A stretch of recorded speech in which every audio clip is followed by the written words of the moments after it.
Are you coming?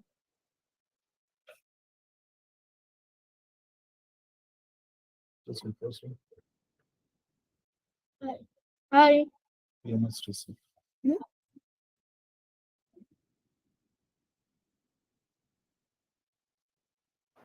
I Hello. Hello. Yes, sir. Yes. I got an award in BMTC. You must receive. Okay, BMS. that's really nice. Okay, so let's do a little bit of geometry today because that would be one of the interesting topics in for mathematical Olympiads, and we should all learn some geometry. So, any of you have learned geometry so far? So like I like geometry and I've learned it also. Okay, very nice. So, let's talk a bit about geometry. I hope all of you have pen and paper with you. And the first thing that we will talk about, and this is very important, it's very important. It's called the circle and its fundamental rule of six. So, the number six is very, very interesting. And I'll tell you why today, why the number six is so interesting. But before that, let me ask all of you, can any of you tell me what is a circle? What is a circle? Okay, Akshita has a raised hand. Anyone else? And I strongly encourage all of you to switch on the videos. Yes. No, it. Okay, so I see more raised hands. Excuse me. Noirita has a raised hand. Sridevi has a raised hand. Ritikesh Abhijit Bhattacharya has a raised hand. Excellent. So I will ask Noirita. Noirita, tell me what is a circle? The circle is a closed shape, and it has many line segments. I mean lines, a line of symmetries. A circle has many lines of symmetries. Okay. Let's hear from Ritikesh. Ritikesh, can you tell me what is a circle? Like circle's basically a shape that has like no sides. A shape that has no sides. I'm still looking And then it for a better also definition. it has no like edges or like stuff. No edges and stuff. Okay. What about you, Sridevi? Can you tell me what you think a circle is? Uh, Sir, a circle is like it does not have any sides, A and circle then does not have any. you can't see end. You can't see its end. It Okay. has no edges. Okay. Maybe Abhijit, can you tell me what is a circle? I'm still Sir, my name is Aditya Abhijit. okay. Aditya, can you tell me what is a circle? A circle is a shape with no edges, Uh-huh. corners, no sides, and has multiple lines of symmetry. Hmm. Okay, let me go to Akshita. Akshita, can you tell me what is a circle? Yes, sir. So, like a circle is a locus of points, and it shows different types of symmetry. Like it has infinite lines of symmetry. It also shows rotational symmetry, and like circle basically is a locus of points, and from this we can classify that it has no sides and no edges. I'm still okay. That's actually we have a new word now, locus. So what is locus? So locus means path traced out by a moving point. path traced out by a moving point. That is what locus is. But this, a point is moving. So this is how we have to think about this. A point is moving on the plane. A point is moving on the plane, but it is not moving randomly. So it is not moving randomly, not randomly. It is moving by following some rule.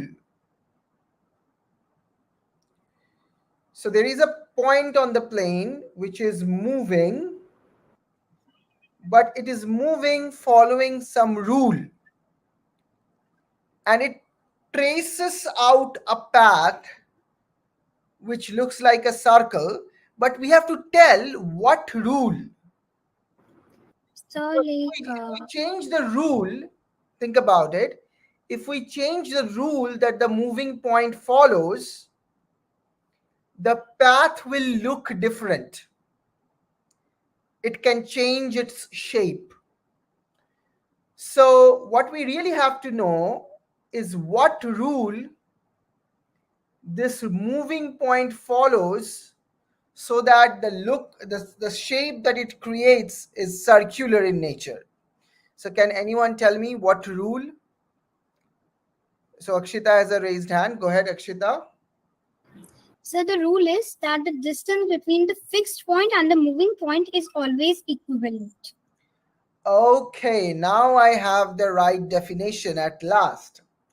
So, to tell what a circle is, you have to first say that there is a fixed point O, a fixed point, and then there is a moving point,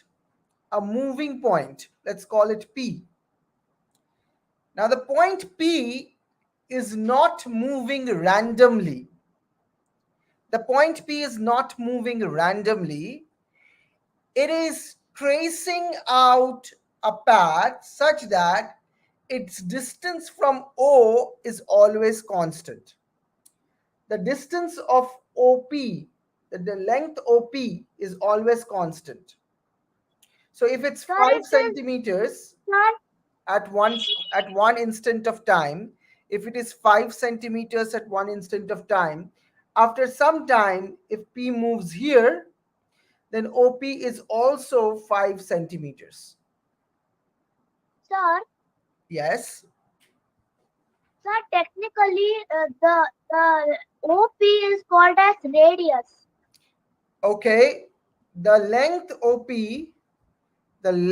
OP is called a radius. Very nice. That's correct.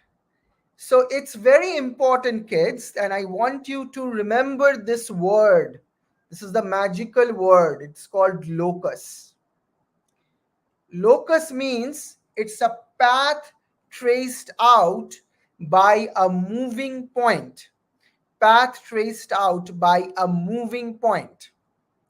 But always remember that the point is not moving randomly, it's following some rule. And what rule is it following? Well, it's following the rule.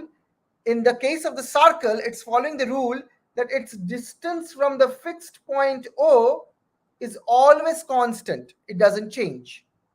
The fixed point O, P, and 5 centimeters is always constant. So it can be different. It can be 7 centimeters. It can be 12 centimeters. That's totally fine. But that distance is always constant, no matter how the point moves. That's what a circle is. And if you draw the position of the point, like this, and if you collect all the positions of the moving point, you will get a circle. Okay. So now what I'm going to tell you is a different type of circle. Okay. What we will do is that we will change the way we measure distance. Change how we measure distance. And it will be a lot of fun. Sir, the other way is we can measure it by the diameter. The starting point and the ending point must starting point and the ending point between those, the like if it is 5 centimeters, if we measure from any angle, it must be 5 centimeters. Okay, let's see what I'm talking about, measuring distance from a different way. So imagine you have a grid. Okay, so let me draw the grid. You can also draw the grid in your notebook. So draw 6 vertical lines like I have drawn. Draw 6 vertical lines and draw 6 horizontal lines. So 1, 2, actually there are more, but I'm drawing only 6 of them just to show you what's happening. And these are all equally spaced lines. These are all equally spaced lines. Okay? Maybe No, sir. you have seen this before. It's sometimes known as a graph. Maybe you have seen this before, maybe not. That's all right. There are vertical lines which are equally spaced, and then there are horizontal lines which are equally spaced. And we will play a game. We will play a game. So this point right here in the middle, this is our point O, the starting point. O is starting point. Okay? And the distance, these distances are all 1 centimeters. These distances are all 1 centimeters. Okay? Now I have a question for you. Can you tell me what is the distance of the point A from the point O? With the raising of Sir, hand. 3 centimeters. Wait. Don't speak up. First raise hand using the raise hand tool. What is the distance of the point A from the point O? What is the distance from the point A to the point O? Okay, I have many raised hands. So what I'm going to do is I'll ask Puneet. Go ahead, Puneet. 3 centimeters. It is 3 centimeters. Very good. O to A distance is 3 centimeters. Correct. Now, I will tell you a rule. I will tell you a rule that you must follow to travel in this plane. The rule is always stay on the lines. Stay on the lines, on the grid lines. Always stay on the grid lines. So you can imagine that there are buildings inside it, inside the empty regions. There are buildings, like big buildings. There are skyscrapers.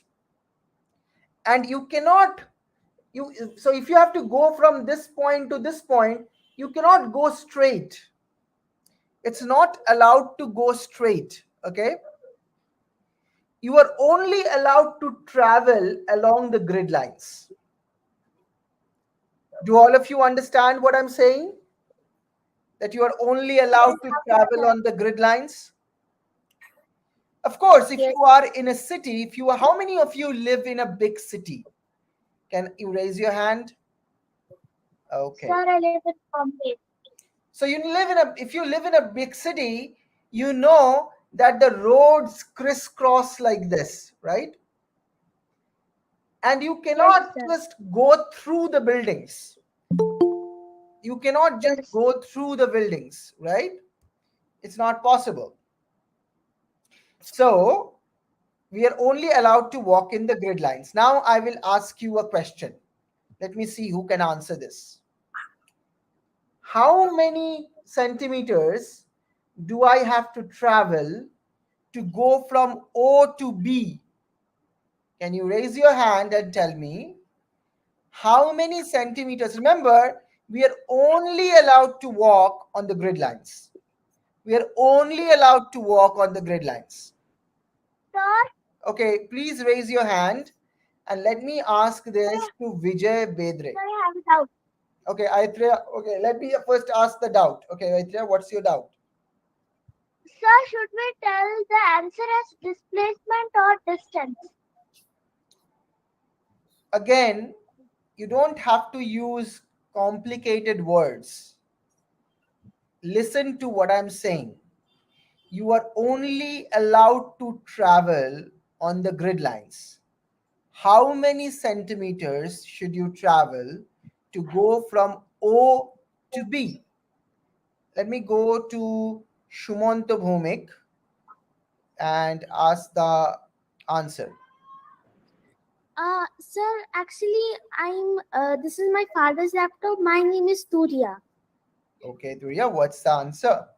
Sir, 2 centimeter. That is right, 2 centimeters, because you can go like this and like this, right? So you're only allowed to go along the grid lines, as I mentioned. You're only Excuse me, sir. allowed to go along grid lines, right? Okay, Excuse me, sir. yes, So I'm having one question. yeah. So, we can also go it in a different manner, right? We can go first 3 steps north, then again we can turn east, and then again we can turn south, and like this we can increase the distance. That is a good point, actually. You can travel like this, 3 steps up, one step right, 2 steps down. And in that case, the distance would be 1, 2, 3, 4, 5, 6. So what I That's what would I like asked is, at the first. so that would actually increase the distance. I really like what Akshita said. I really like what Akshita said, but that would really increase the distance. What we would like to do is to find the shortest path and calculate the length of it. The shortest path. And Turiya, I think that's the name, right? Is it right, Turiya? Okay. And Turiya actually gave us the length of the shortest path, or the length of a shortest path from O to B, which is 2 centimeters. Okay, so that's very nice. That's very nice. Can we find a point whose length is, which is 3 centimeters away from O? Can we find a point which is 3 centimeters away from O? So can you write it down? So draw the picture in your notebook. Draw the picture in your notebook and show it to me. You can raise your notebook and show it to me. A point on the grid which is exactly 3 centimeters away from the point O. Remember, you are only allowed to walk on the grid line. You are only allowed to walk on the grid line. So I think Akshita is showing something. So I cannot see the entire thing.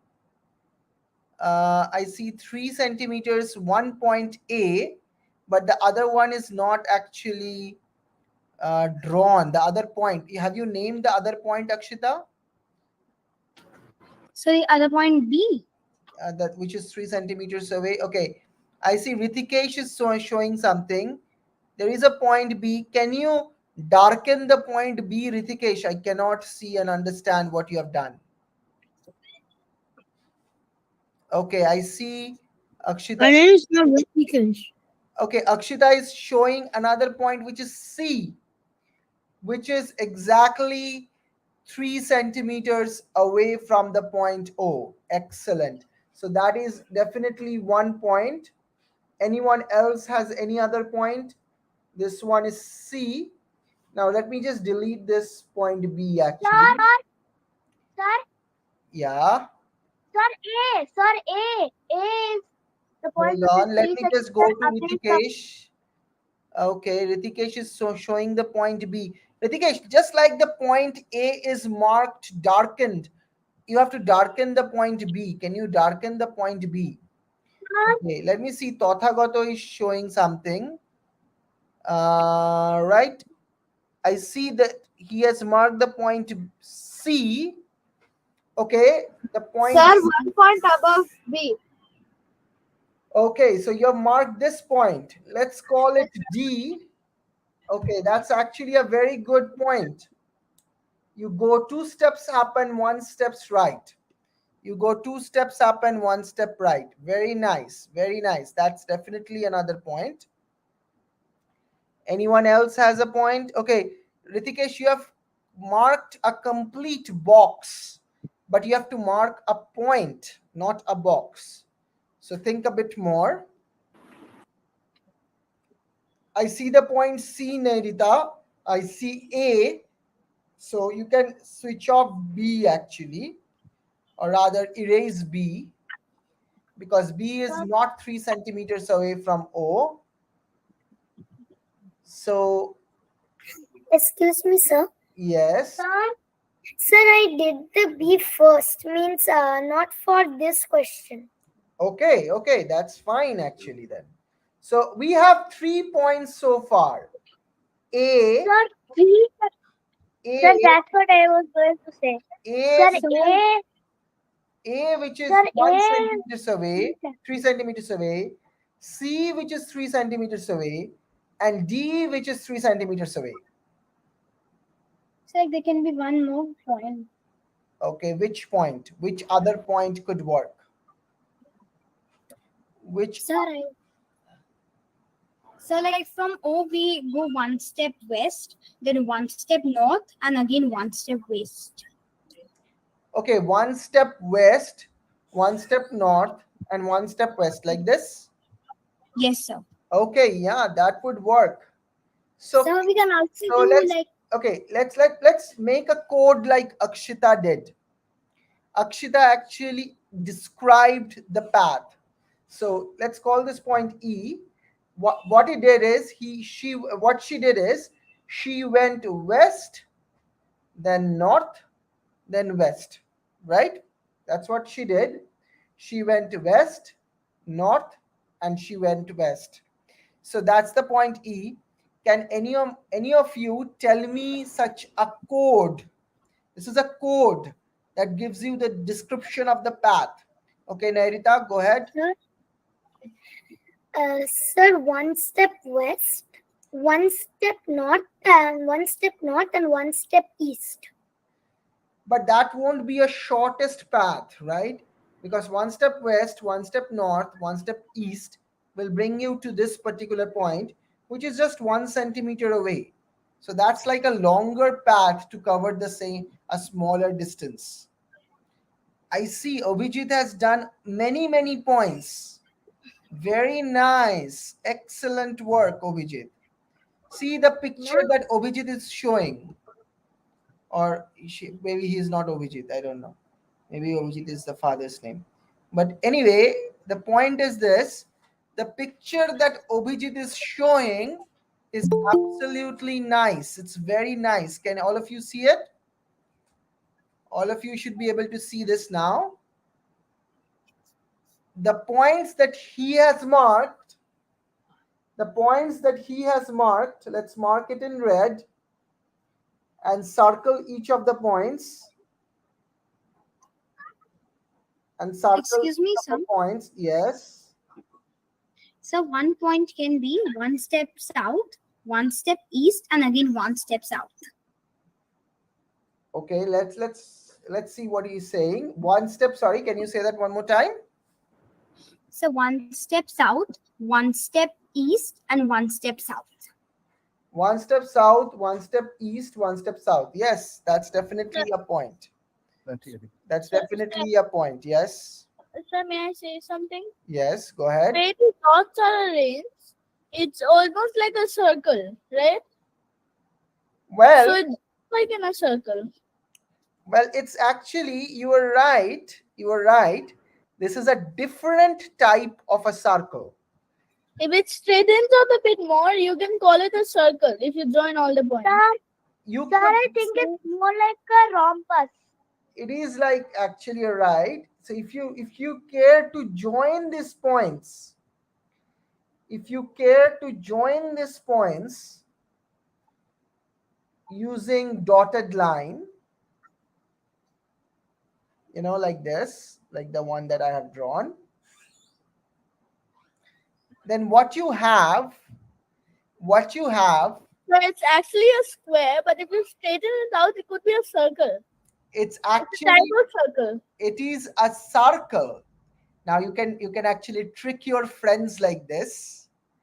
This is a circle, but it's only a circle if you change how you calculate distance.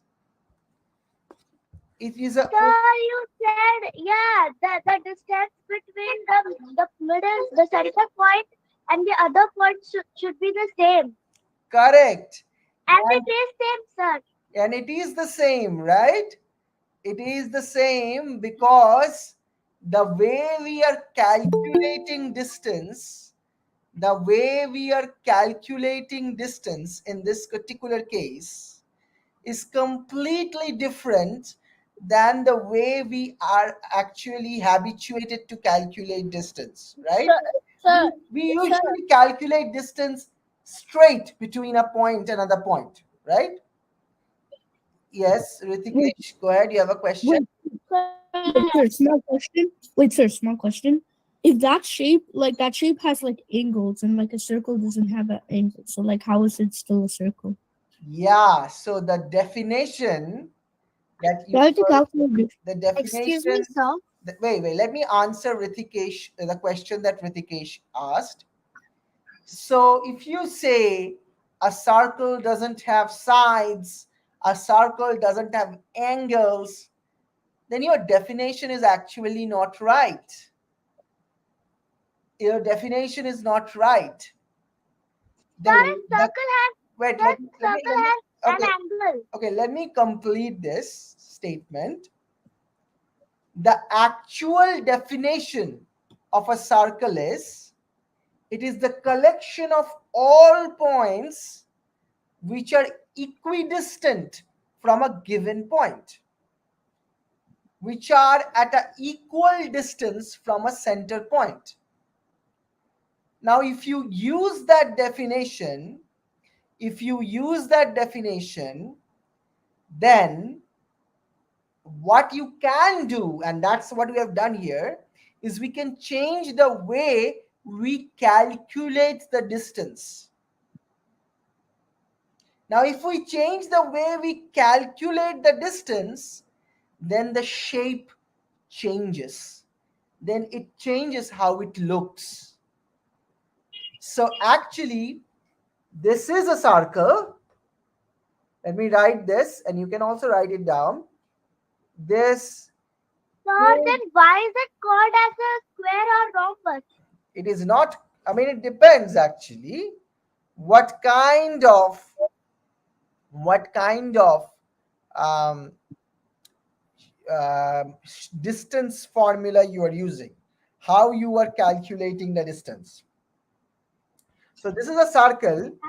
If you change how you calculate distance,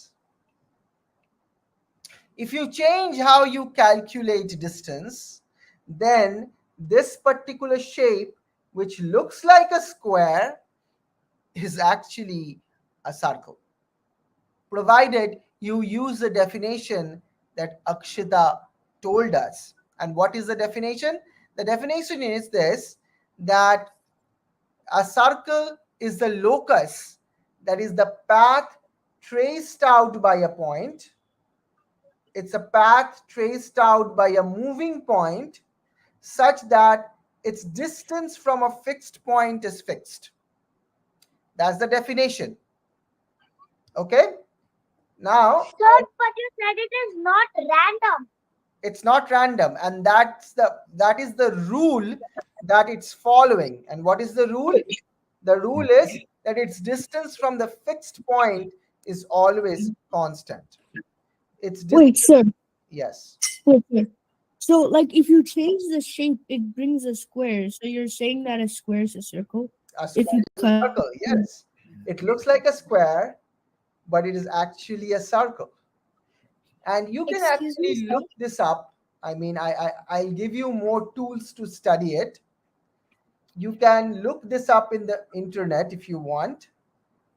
You can search by taxi cab circle. This is the keyword you can use, a taxi cab circle, or sometimes this is known as the Manhattan circle. So the story goes like this, that in the New York City, in the Manhattan region of the New York City, the roads crisscross just like this. There are vertical roads, and then there are horizontal roads. There are vertical roads, and then there are horizontal roads. And you cannot go through the blocks. Why? Can anyone tell me why can you not go through the blocks? So because there will Sir, be because, land sir, and not because there are streets and vehicles might have been traveling through the streets, and there might be buildings. There might Sir, be there will be buildings. there might be buildings obstructing your commute, right? There might be buildings obstructing your commute. So you cannot just go through. In a sense, this is a more realistic kind of way to calculate distance. In a city, you cannot just go from one point to another point straight away. You have to take the roads which often crisscross each other. So you can actually try and Google this thing. It's called a Manhattan circle or a taxi cab circle. You can learn more about it if you want in the internet. Okay. Now, Excuse me, sir. yeah, go ahead. So I'm having some questions related to this circle. Yeah. So that can we say that there's a misconception that there's a kind of a curvical path traced out when we draw a circle. So the distance need to be fixed between the point and the moving point, right? Yeah. Well, it's a bit complicated than that, Akshita, because then you have to say what is the meaning, what is the meaning of curviness? What does it mean to curve? So these are the things that mathematicians are actually very much interested in. What is the precise meaning of something? What does it Wait. mean when we say something is curving too much or something is not curving at all? Wait, sir. Yeah. Sorry to call out. But like, how can you just assume they are buildings obstructing the way? Like, I don't understand how you're assuming that. Oh, I'm not assuming it. I'm just defining it. I'm saying that if you are only allowed to walk on the grid, that's a situation, right? Since we are playing the game, we can set the rules. Now, Okay. if we say that we are only allowed to walk on the grids, then what kind of shape will we get if we collect all the points which are equidistant from a given point? Which are equidistant from a given point. And it turns out that it looks like this. the one that we have in the board. Sir, Yes. can I tell a fact? Okay, what fact? Sir, like if there are more dots, it makes a better circle. Okay, you're right. If there are more, if the grid is a little bit more dense, so maybe there are lines which are like this. If I have more vertical lines and if I have more horizontal lines, then I can actually get more points.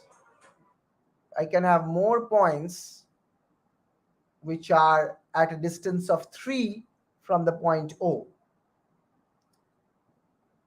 For example, Sir, I have a doubt. one second. Yeah, I'll come to your doubt. For example, Sir, one second, one at the second, at one the second, 1 second. For example, what you could do is you could go. So now each of them is half a centimeter. Each of them is half a centimeter. So what you could do is you could go half plus half plus half, that is 1.5, and half plus half plus half, that is another 1.5. So that's 3 centimeters. It's half plus half plus half, 1.5, half plus half plus half, that is another 1.5. That's 3 centimeters. So now this point is part of the picture.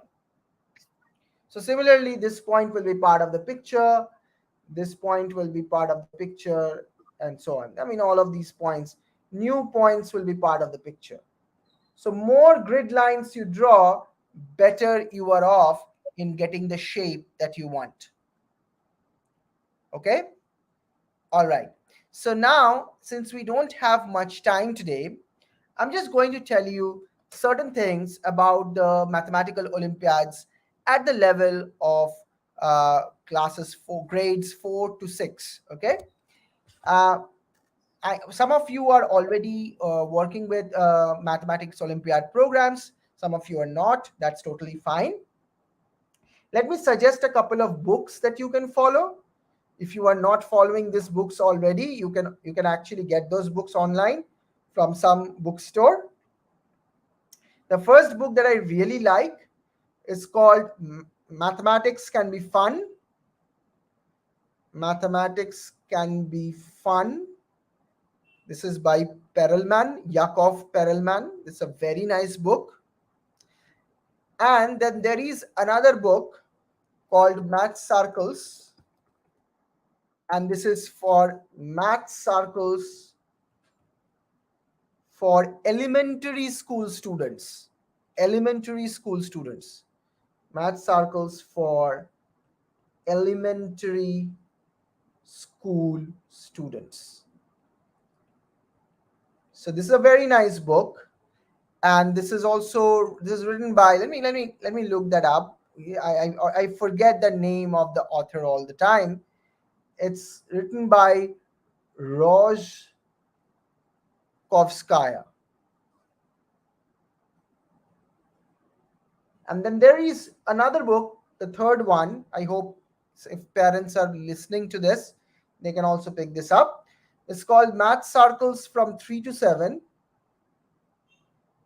From 3 to 7. This is written by Zvonkin. It's another excellent book. I strongly suggest that you look into these 3 books. Do not worry too much about learning a bunch of formula. This is not the age for learning a lot of formulas and remembering them. That's a waste of your brain energy. Don't do that. Instead of that, you can stay amazed and try to do new problems which are new, which are challenging, which will make you think all the time. Okay? So these books have some of those problems. So what you can do is you can actually try a couple of problems every day, 1 or 2 problems every day, and you can think about these problems when you are going to school, when you are at your like lunch break in your school, well, when you are going to a sports event, like maybe you are traveling by bus or something, or by car, you can think about these problems, provided the problems should be interesting and exciting. Do not try to remember or memorize formulas. That is not good for your age group. You may actually lose on some other stuff if you try to do that. Okay? Any questions from any students or parents? Do you have any questions at the moment? You can ask it. Okay, I see a question from Shumanta Bhumik. Yes. Yeah. So, since like my kid is new to all this, is there any order in these books where one is easier than the others that we can follow, or they are more or less of the same They're level? more or less of the same category. There is some more structure in the second book, actually. This book, Math Circles for Elementary School Students. This is actually created at University of California, Berkeley. It is part of the Berkeley Math Circles, and there are chapters and so on in this particular book. So you can try to start with this book, and you can also have the Perelman's book for like one problem a day. So maybe you just pick a problem. So Perelman's book contains only problems. So you can pick a problem and just discuss it at the dinner table. That's all. Just to be absolutely clear on this, there are many private companies who are creating contests called mathematical Olympiads. Some of them actually encourage students to remember, to memorize certain advanced formulas, maybe one class ahead of the student's actual age. That is, in our opinion, that is highly, highly dangerous, because at this age group, the only thing that the kids must do is to indulge in imagination. That's all. So the problems that are given here in these three books are like this. And it is totally all right if they forget what they learn in a particular problem. That's all right. The only point is they should be able to get exposed to interesting problems and ideas. The only problem is I the hope. only reason I don't want to take. Okay. Any other question, anyone? I got the point about not doing rote learning and formula, but let's say in these questions, right? How much guide? How much? Let's say if the kid is thinking, right, and they obviously get stuck. Uh, how do we provide this? How do we help them, right? So that while they're not dependent on our help, at the same time they can make progress in these problems. I know it's a very subjective question. No, it's a very good question actually. There is a book by Polya called How to Solve It. The name of the book is How to Solve It. So you can actually try to use that book.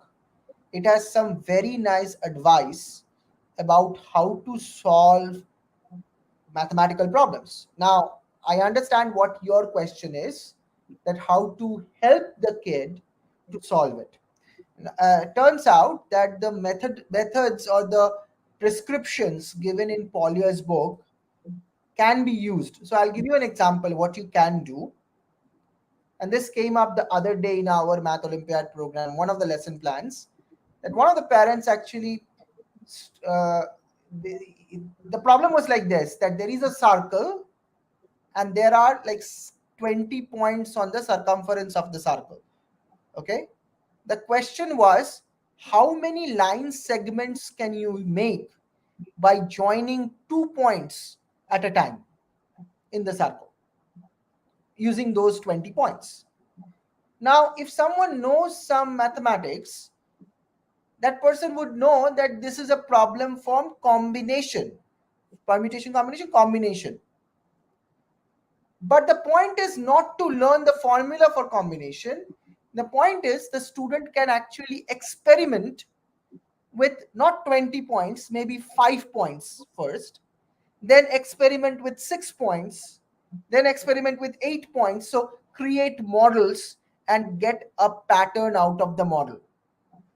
It would be great if the student can discover the combinatorial coefficients on his or her own, and actually fourth, fifth, sixth grader students do this pattern recognition all the time.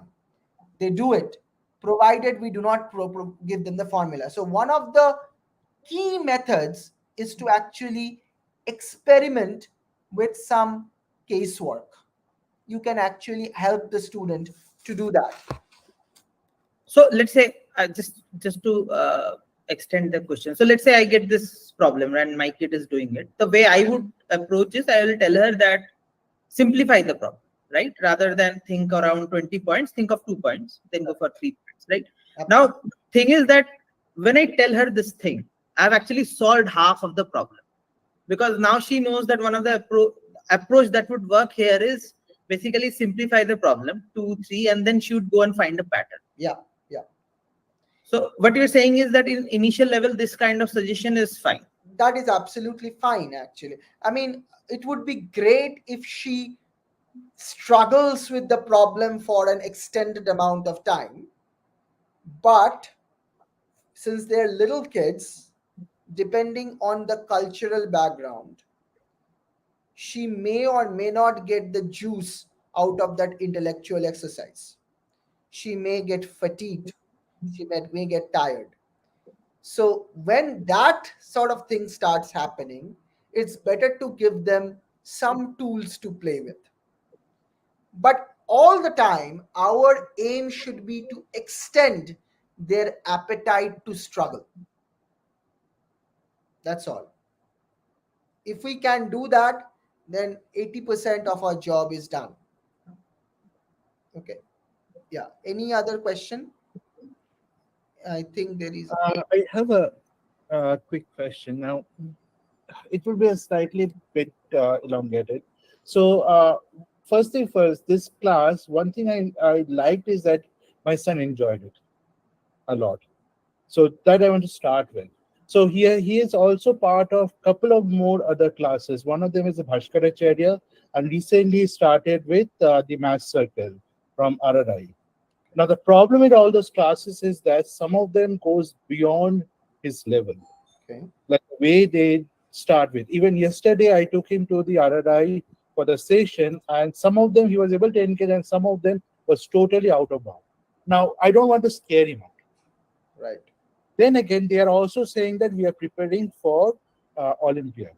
Uh-huh. So what is the right approach? Because all of these institutes are great institutes. Even yours is also a renowned institute. So how do, as a parent, I'll decide what's the right? Start with something that you are going where my son is enjoying, or push him harder with what they are doing. So to be very honest, we have to be absolutely clear with the child that this is tough. This is to get the fun or the pleasure out of this, you will have to work hard. That's a kind of attitude toward life. That even if you have to get some pleasure out of something, the path to that thing could be challenging. You may not enjoy every moment of that journey. Correct. Right? I think that as a parent or student, we have to balance it out, of course. But at the moment they are a bit of, they're not, let's say there is a couple of classes they are not enjoying because they're not understanding anything. The right thing to say is, okay, maybe you are uncomfortable, maybe you do not enjoy it, but let's keep on pushing. Exactly. Let's keep on pushing. Let's see what happens. Definitely the person who is teaching, there are a lot of factors. For example, the communication skill of the teacher may not be congruent with the ability of the teacher, right? The teacher may be knowledgeable, but the communication skill is not that good. That could happen. Maybe he is not animating a lot.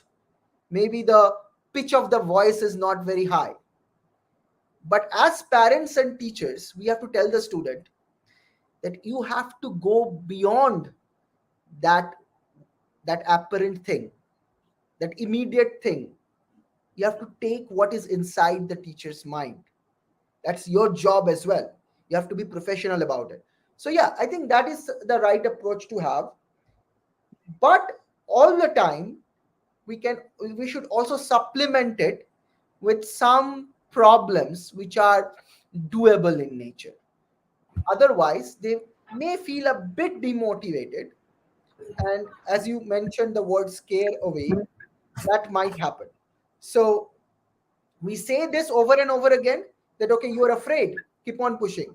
You're afraid, you don't like the way this teacher speaks. Listen to what the content of the talk is.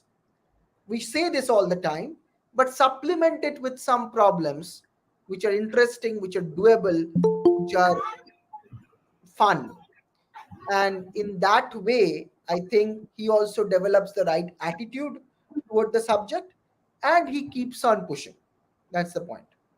So another follow-up question is like, the way you run the session, do you provide any materials and notes? For example, after the class is done, unless and until I'm with him, I don't know what has been taught. Now I want to take this up and probably continue the discussion so that if he loses some part of it, I can make sure for the next class he's up to. Yeah, I mean, there are class notes accompanying a particular class because we design a lesson, right? The lesson is a lesson. When a lesson is designed, a lot of work goes into that, and a lot of thought goes into that. So we compile it in a LaTeX document, a Mhm. document, and we actually post it in our classroom software. Okay. So So that is something that you already always share with the student. yeah, So that it's parent that you would can be log like in and to do it. it. Yeah. So that at least we know what has been taught and any gaps that the student is having, I can bring up to the speed to the next class. Because then Yeah, that is, I then think, it is not a big cumulatively the lag keeps on happening class after class, and then she gets completely demotivated. no, that is a dangerous thing. So I would say wherever he is working with, one of the things you can do, and I think faculty members should be and are probably very open to this, that if a student is falling behind, there is always a mechanism to bring the student back. Exactly. Whatever the mechanism is, differs from organization to organization, of course. But the names of organizations that you have told me, I respect them a lot. I know that they do really good work. So I'm sure they have some method, something which is there to prevent a situation like this. I would Sure. say just ask them, you know, Mhm. because yeah, that should be there. Yeah. Thank you. Yeah. Noirita Dottora, you have a question? Yes, sir. Actually, my son name is Saurin, so my wife's login. So, okay, first of all, it is respect to the teachers because it's a